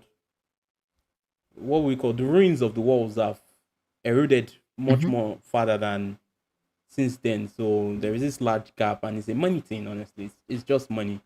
For places like Nigeria, the government has not really been interested in funding these research works, right? People like Adeumi Ogudinran are not what's it called? They are not Nigerian historians, though they are Nigerians, right? But they are not from Nigerian institutions, right? So one of the Hmm. biggest challenges we have when it comes to research. Um, so let's move on. Um, let's move on. Oh, there was one more thing I wanted to say Okay, about okay. that before we move on. Um, so there is the element of insufficient research, right? Insufficient archaeological digs, not enough of that stuff, right? But another element is that the public is not aware at all of what there is. So, like, I did my master's degree in pre colonial West African history. I read a lot of books, I read a lot of articles. We have gaps in our knowledge. Historians don't know everything that there is to know. There's a lot still yet to be discovered. But when people are not communicating the stuff that we do know, when people don't know, like regular people, don't know where to start if they want to research African history. So that to tie that back into AI, we already have a dearth, an insufficient amount of um, public history about Africa. We don't have enough people making African history videos. And Mm, before we did this stream, I did a little experiment. I just went on YouTube in an incognito window so that my history wasn't affecting it, and I searched African history, and I took a note. I took tallies of the first 100 videos I looked at, right? yeah. And of the first 100 videos I looked at, um, 53 of them were generated with AI, involved either AI visuals or AI audio, Yeah. which may have also I didn't, I didn't like do in-depth looking into these videos. I don't know if their scripts were AI, but it's very plausible that they were. So 53 of those 100 videos were made with AI, and only 47 were made without AI. But of those 47, only 11 long videos.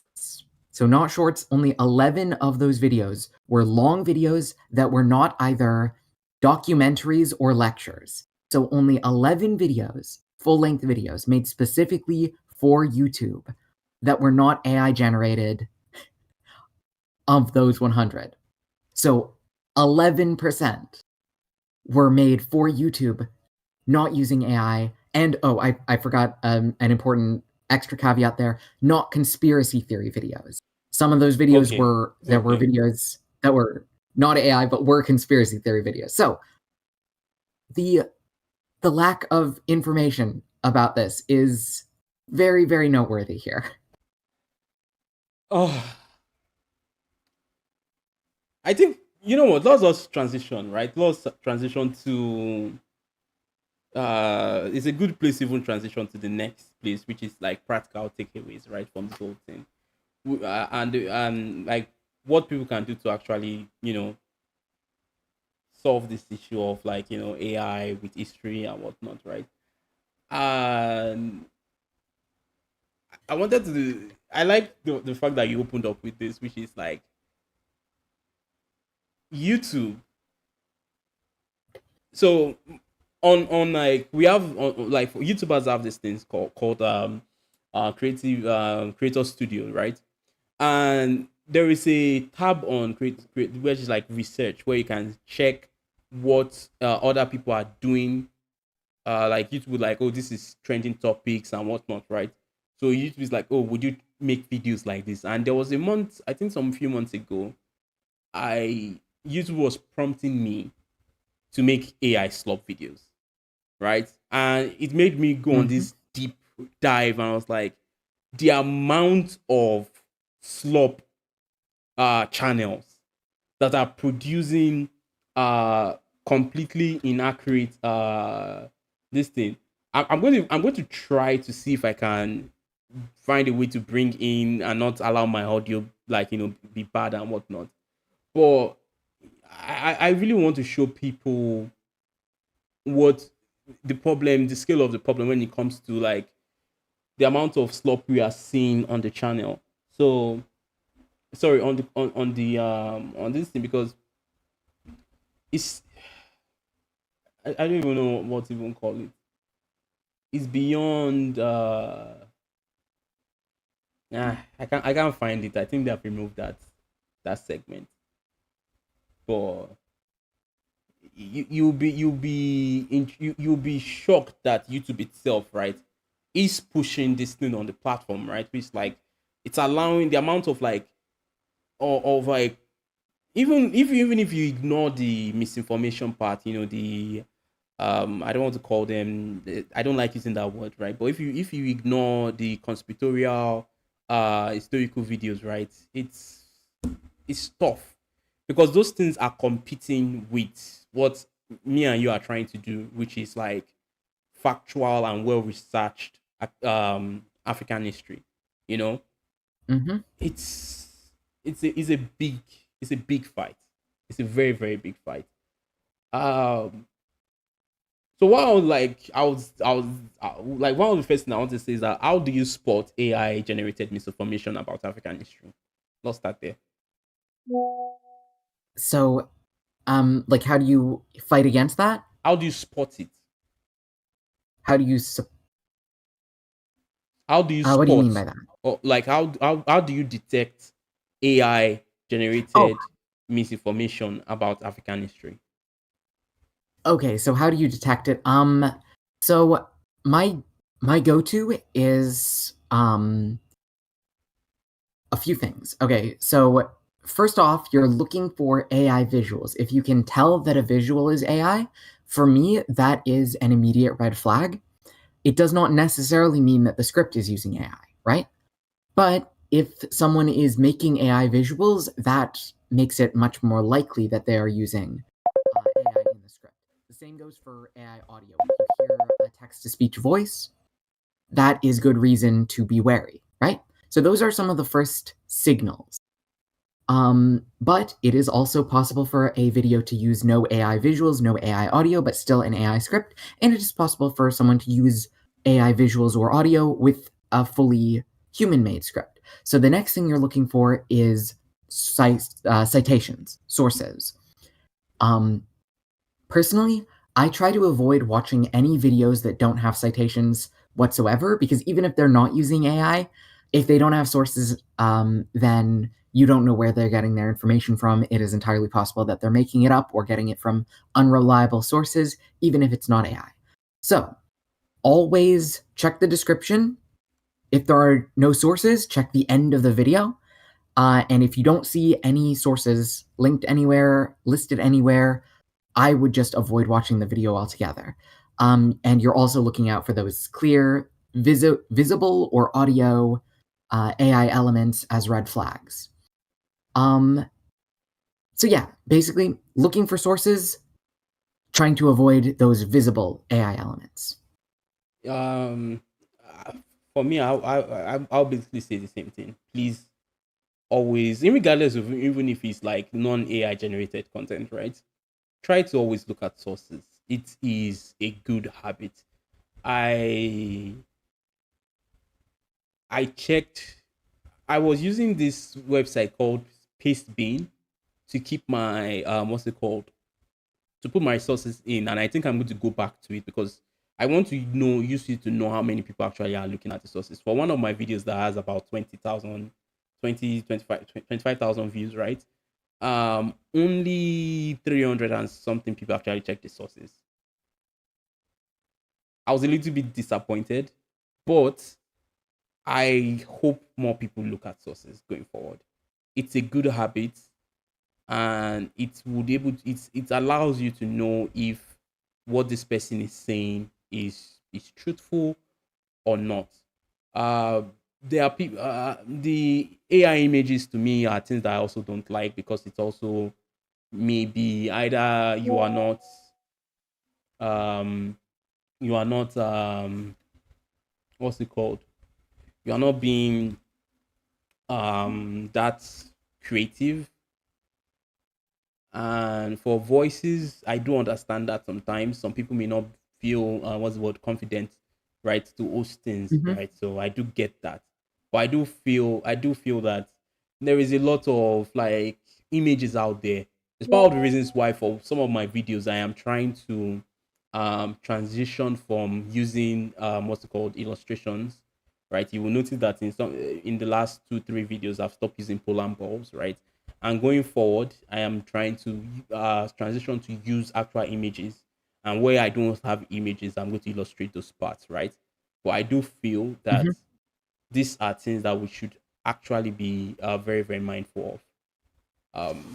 So that's a good this thing.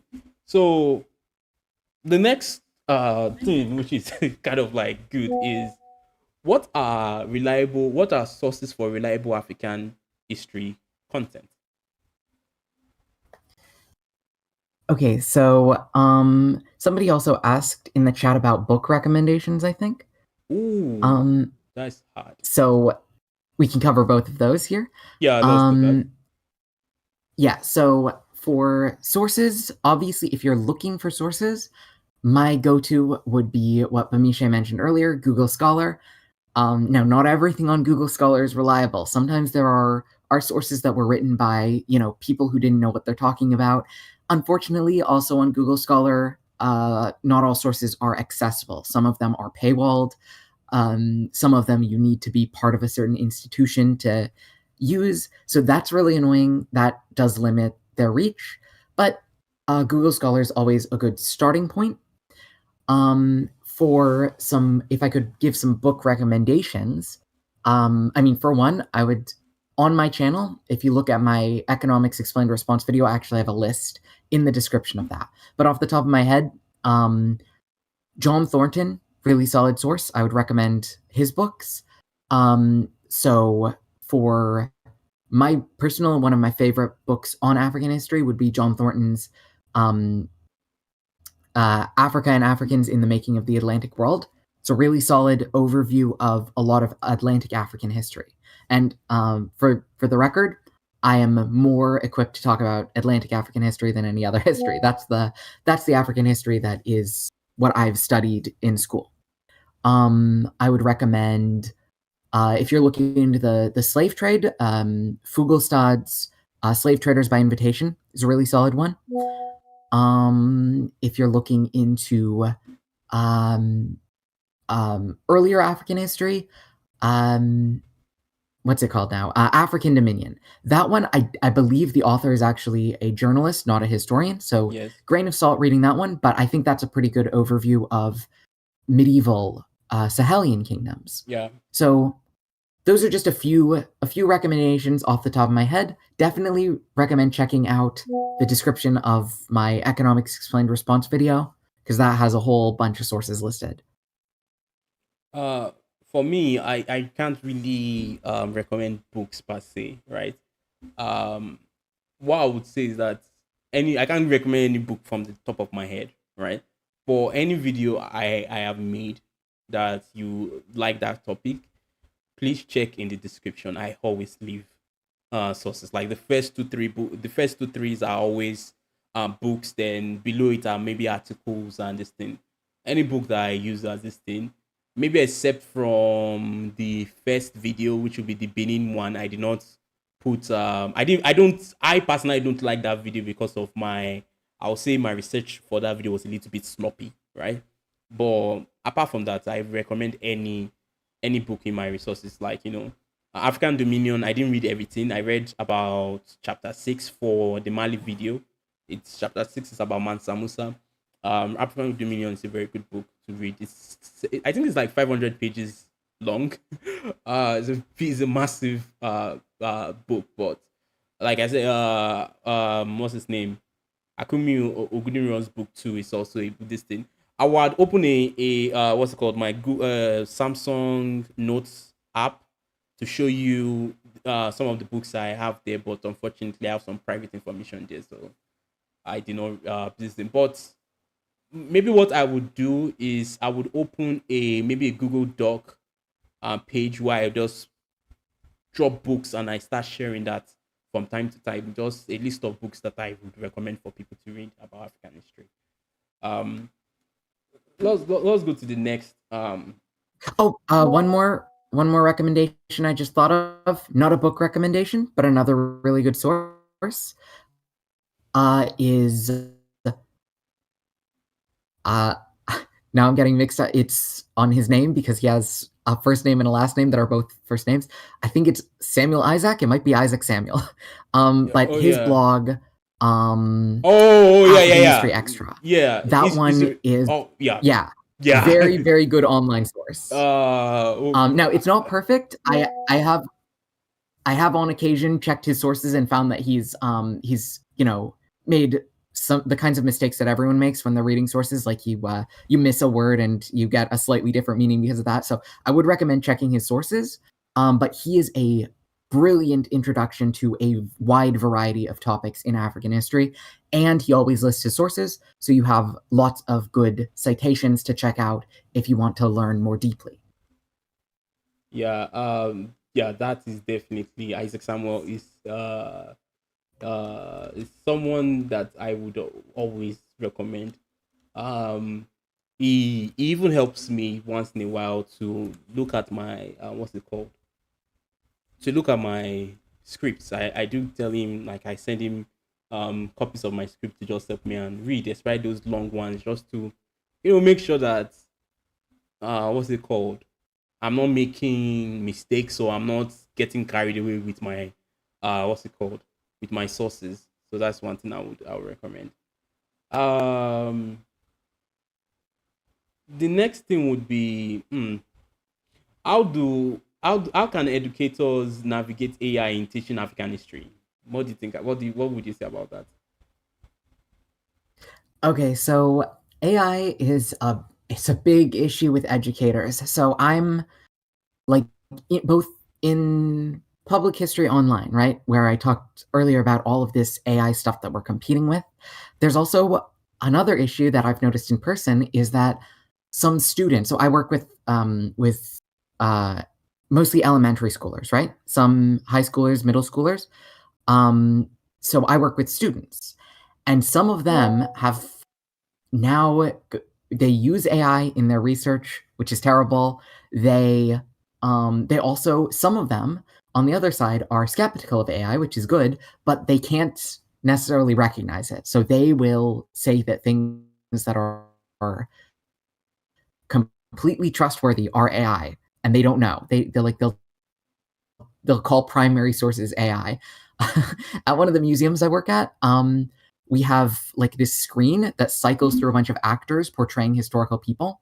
And I had a kid tell me that they were AI while pointing to one of my coworkers in the film. So the kids don't have a good grasp on AI, how to use it, what is trustworthy. So anyway, so as an educator, I would suggest if you work with students, try to make them aware of those things. Read up on how to recognize AI visuals, AI writing, some of the red flags to look for. And so I definitely advise students on why AI is not a reliable source of information for research, and give them some tips on how to recognize it. So those are some things if you're an educator in a professional status or context working with students. As for us, public history educators, people who make content online to educate people, for us, it is really about navigating the sources, trying to avoid that AI content. And for that, it is really just a matter of going to academic sources, especially sources from before AI existed. You have to be extra cautious with more recent sources because there's always the possibility that academics are abusing AI, are using that those products in their research, which is big issue. So you're just looking out for those kinds of sources, and if you're a person looking for information, looking for sources, it is all about always going to the academic sources, always trying to avoid those less academic sources unless you are checking their citations and making sure that those citations are themselves reliable, are themselves saying the information that you're reading. So that is my answer to that. Sorry for going a little long on that. Oh, no, that's fine. I also just shared what's it called, a picture, my screen showing Isaac Samuel's Substack page, Africa's History Extra .com. It's a very very good this thing. I will advise you to subscribe. You will enjoy it. You would not regret it whatsoever. But let's us move on. The next thing, yeah, it's the next thing is hmm, let me see. Well, what would be your recommendations? And I think you have already even done that already. Recommendations for sources? For just general when it comes to this topic, AI versus this, and I think you have covered most of it. But what would you say? Like your closing remarks, Yeah, I think basically. my my closing remark, I guess, would be I think that AI is I hope that I've made this apparent already. I think that it is very harmful to history communication, to public awareness of history in general. There's even more we could go on to with concerns about ethics, concerns about what using AI and relying on AI is doing to people's critical thinking abilities. We is a big issue that is facing us as people who are interested in history, being careful about navigating that, making sure we're using academic sources, making sure that we are citing our sources, that we are avoiding these pitfalls, is vital. And African history has always been tricky to navigate, missing a colonialist situation to navigate. That is even more the case now, and I would just advise everyone to be careful, to be dedicated to looking for those reliable sources. Yeah, I guess that is a very good way. This thing, I basically have the same thing. To me, it's always important to remember that AI is just a tool, right? It's just a tool.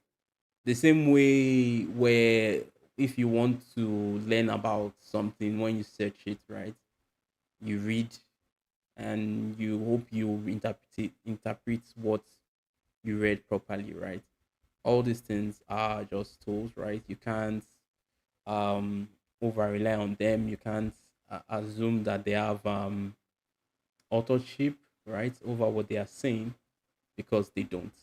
And I do hope that people will be able to understand that these things are not really, you know, sentient, right?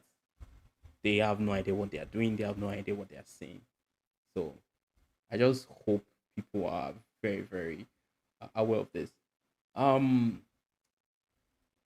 I think most of the topics of my point we already covered it. So that's why I'm like, I think we should just round it up. If people have any questions, I'm looking at questions that are coming in, and I don't think anything is really standing out to me out here. I don't know, like, have you seen anything in the chat that you would like to maybe touch on? Okay, well, there's one here that is someone asked, why is African architecture and the use of mud slash clay so looked down upon? Not really to do with AI, but I guess I'll briefly touch on that. Okay. That is fundamentally that is just down to like colonial bias, to Yeah. be honest, because everyone built with mud and clay. Most European societies built with mud and clay. Some of them were building with mud and clay into the early modern period. Like you had plenty of wattle and daub buildings in England into the 19th century, right? So it is very much, people have latched onto that as a sign of primitiveness, where it is just a near universal in human societies. So it is very much just an irrational bias, to be honest. And now, about the modern clay thing, I would also like to add that human beings, or you know this line, assuming, let's assume that they are human beings, right? Or let's assume Europeans are human beings. If you know the joke, you know the joke. Uh but what I would just like to say is that everybody's human. Human beings are lazy, kind of, right? So we tend to use the most commonly available resource that is around you, right? And there is nothing that is as free as mud or laterite, or it's free, it's cheap, and it's easy to build. So that's why most people build with it. And also, when you look at the African climate, right? What's it called, mud houses, right? Are perfect for this thing, and there are actually new ways in which this technology has also been what's it called, advanced, right?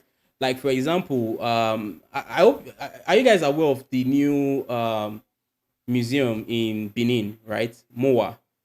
I don't know if anybody has heard about Moa before, right? Moa was Mm-hmm. built using ramp head technique. It was designed by a Ghanaian architecture, right? And it's beautiful. It's beautiful. So it's just new ways in which, like, it's just technology that is being moved forward, right? And take, for example, if you look at places like the US, right? Most houses in the US are made from what's it called, timber, right? And one of the Mm-hmm. reasons for that is because of wood is very, very cheap in the US. Like, compared to most of the world, Mm-hmm. it's extremely cheap in the US. So it's not surprising that Americans will build their home out of timber versus most of the world that builds their home out of what's it called, concrete. And the reality is that timber is cheaper. It's cheaper than concrete. So why build an entire building out of of this one? You can just use a do a concrete foundation, put some lumber up. You frame it. You put some drywall, and that is it. It's just cheap. So Mm-hmm. humans tend to adopt what's it called. We make our decisions based on price. The unfortunate thing is that Mm-hmm. the looking down on the technology has allowed the entire, has allowed Africans not to cherish us using what's it called, mud and clay um to build new things. And I can imagine what could have happened. Like, you can just search, people build are still building with mud in very Mm-hmm. interesting and new ways. I mean, there are these 3D printed homes, right? I would say, I think it's in California, that they were using 3D printed homes, and it's mud, clay, that they basically used in the nozzles to print them out. So um, it's very, very interesting to cover. Mm-hmm. I think also people have kind of a skewed impression about mud as a building material, or mud. Like even saying the term mud, people use that in sort of a demeaning way because like it's earthen. It's Yeah, this. it's earthen It can domes be mud. It can basically. be clay.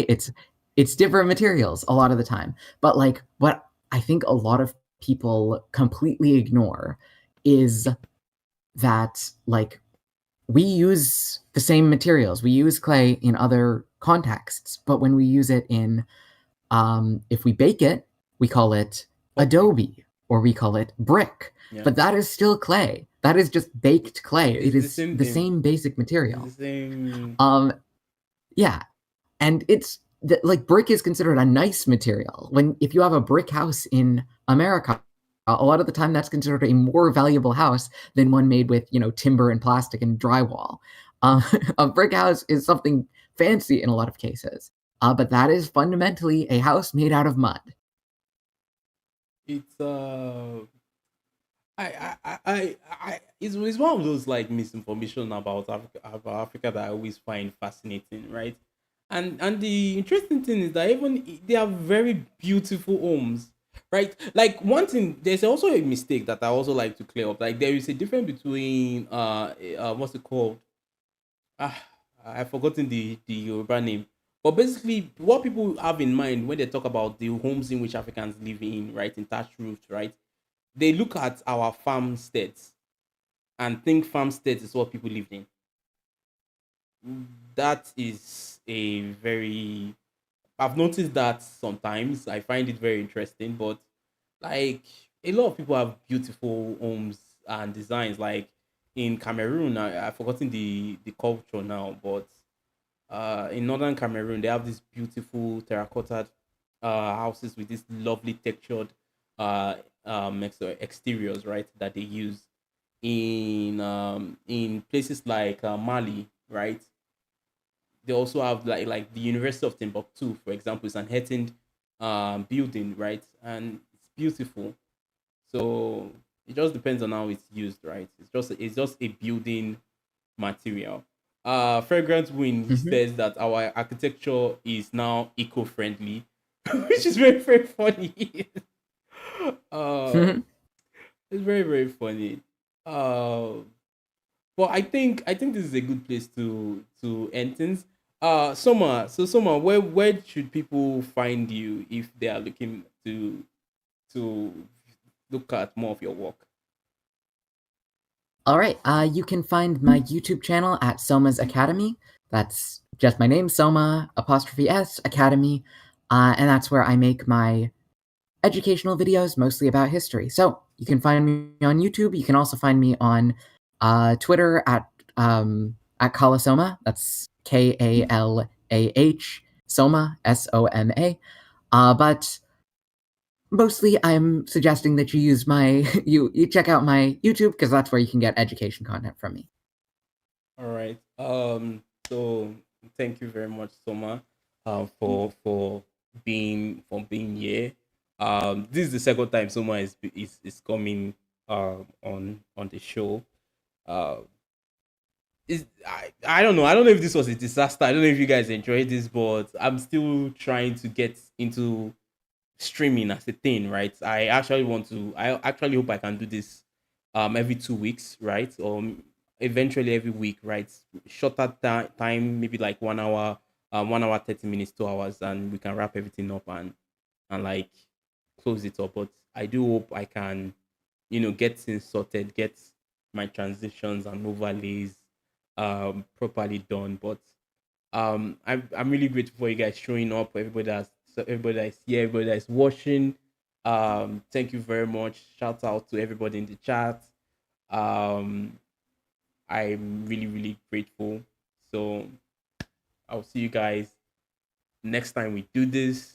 I don't know. I don't know who it's going to be. Yeah, it could be anybody, right? But I'm very sure we'll have a wonderful time. Uh, Once again, Soma, I'm very, very grateful for answering my call to be here. Um, I hope you guys enjoy everything. So have a lovely weekend. See you guys later. Bye bye. Bye.